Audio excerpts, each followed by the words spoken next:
this, and it's a chance for everybody listening on your way home to get rich. And not many other shows are letting you do that. Now, it's probably slightly worse odds than Powerball tonight. Maybe. Well, I mean, let's look at it this way. Powerball has had some winners.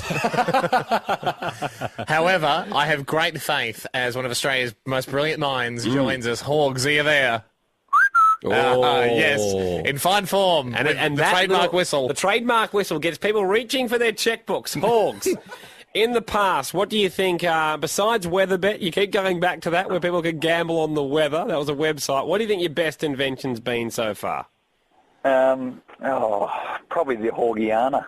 The Horgiana, you think you're very first? The comfortable shoe. It was a comfortable shoe, and it was very comfortable and very smart at the same time, so not too many people offer that. No. Yeah. Were any sketches ever made of this shoe? No, because no one wanted to invest. Yeah. So it was more of a holy grail idea, and that's what I loved about the Horgiana. It was a mythical shoe. It was extremely comfortable and extremely stylish, yet no one had ever seen it or worn it. I preferred the gym train, just one whole carriage dedicated to gym equipment so people could work out on their way to work. Horgs. Let's not dwell on the investments that never got off the ground, Horgs. Do we have a new one for today? Yeah, I do. Now, apologies for starting off my pitch this way, because I generally do, but that's fine.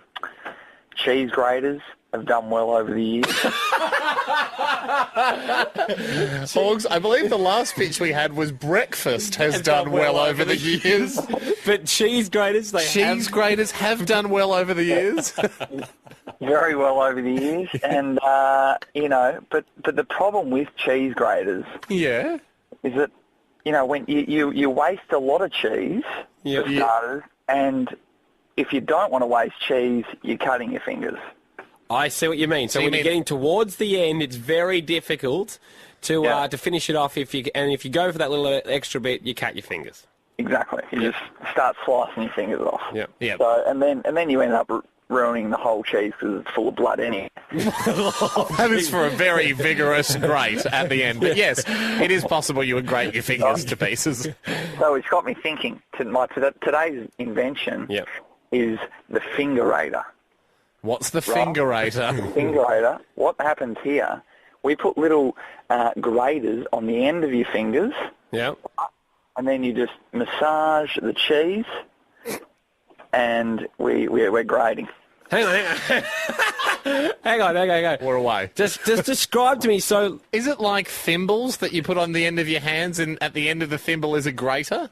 Yeah, that's right. So you got graters on both thumb and like index finger, or is it like a? Yep. You got 10. You've got 10 grating fingers. So your hands, every fingertip has a cheese grater at the end, and you're massaging the cheese and it's grating it. So it's impossible to cut your fingers. Yes, true. However, I also don't understand quite where the cheese goes. When you grate it, though. And where does it fall to? Like with a normal grater, it falls on the inside of the grater. Good question. I've thought about that. Yeah, I hope so. You just put the cheese on the blocking, the chopping block. Yeah. And then you put all your things on there. You just massage it on the chopping block, and then after about 2 to 3 minutes of massaging, 3 minutes, the whole lot's done. Horgs, I like it. I'm still trying to understand. I don't know how to visualise it, but I mean, at the very least, you'll have stress-free cheese. It's chipping off. Nice little grates is what I can understand of it. So basically, you've got. Do you have to drag your fingers along the cheese to get it grating? Yep. Yep. That's what I'd imagine. I've added one added extra, which is good about this invention. Oh, yeah, absolutely. If you just wanted a little sandwich, just a couple of bits of grates on the tomato, you don't have to use all 10. Just get one off and just on the cheese. How it goes on the just the old single-digit grate. Yeah. Okay. Jason on 131060 has a suggestion. Jason. How are you, boys? Big fan, first-time caller. Welcome, Jason. Welcome, and say good day to Horgs if you like. Horgs, you love the ideas, mate. I've got a bit of an idea to help your idea. Yep. Yeah. Mate, how about a hand-o-grater, an actual glove? So Wow. just an extension of the grate up the fingers. It protects the hands from Hamish's previous warning. Yep. About a whole glove, and you massage it exactly like you're doing. Horgo? Yeah, that's actually not a bad idea. Okay, so we have a glove prototype as well. Thank you, Jason. Dennis, you have an idea as well on 131060. Yeah, how you going, guys? Great show. Thank you very much, Dennis. Horgs, have you been drug tested lately? For probably the last 10 or 15 years, if you go to any supermarket, there's a whole area in the dairy section with grated cheese already in plastic bags. Well, that's a good point, Horgs. I mean, there is a lot of pre-grated cheese these days. I mean, do you think there's anything you want, essentially? Is there a market enough for the finger grater? Of course it is. Well, Dennis had to go at me early, so I don't like him. So that's going to already investor chairman relations are at boiling point here. But does Dennis know? Yeah. Nice name, Dennis, by the way. But does Dennis know that cheese graters are selling quite a lot these days? Well, do you know that? I do. How? Do you have a cheese grater? My mate sells them. Your mate? Who sells them? I know all your friends. Who sells them? Does Robbo sell them? No, he doesn't. Robbo's a model. You know Robbo doesn't sell them. Robbo doesn't do anything.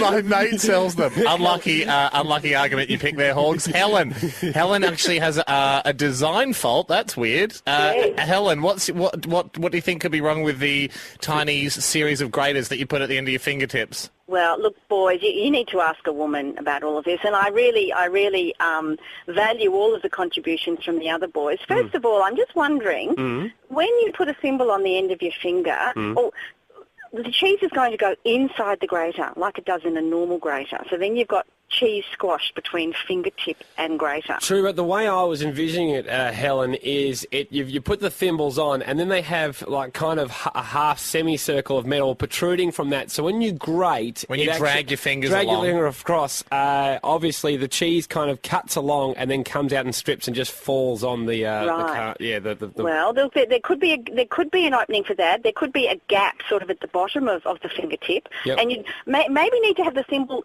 a little bit longer than the first joint of the finger. That's true. So, Horgs, in your current form, what's keeping the thimbles on? Bits of metal, I think. But they are metal. But when you drag your fingers on the cheese, when you massage the cheese, won't the pressure of the cheese pop the thimble off? Mate, I've got no idea. Helen, I think you're spot on. Alex, want to alert us for something? Yeah, mate, look, the cheese grater that Horgs is describing, the one where you just rub it along, that's a bit of an 80s design. The one I got from my mum last year, it's actually like a little, you open it up, you put the desired amount of cheese in there, close it, and you wind it, and no fingers get cut.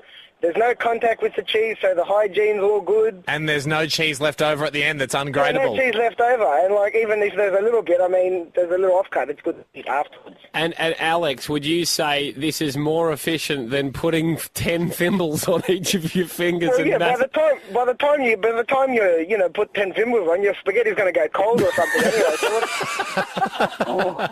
Okay, what do you think? Can I have a quick word to your listeners for a sec? Yeah, go for it. Look, guys, I'm really sorry about this one. I know you've obviously tuned in to invest, and I haven't come up with a good one again. But just stay focused. I will, and we'll come up with a good one next time. Good pep talk. Thanks, guys. Thank you, mate. I've never had him walk away from an idea before we pushed.